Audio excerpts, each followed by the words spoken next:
ಬೀಳ್ತಿ ಈಗ ಅಲ್ಲಿ ಕೂತಾ ಇದ್ದೀನಿ ನಾ ಬರ್ತದೆ.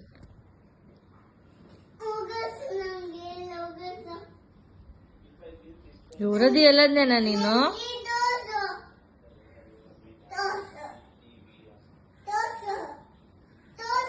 ಭಾರಿ ಜೋರಿದಿ ನೀನು.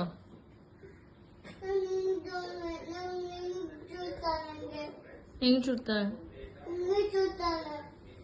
ಮತ್ತೆ ಅವಳ ಹತ್ರ ಯಾಕೆ ಹೋಗ್ತೀನಿ ನೀನು?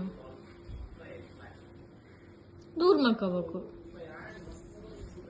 ನೀನೇ.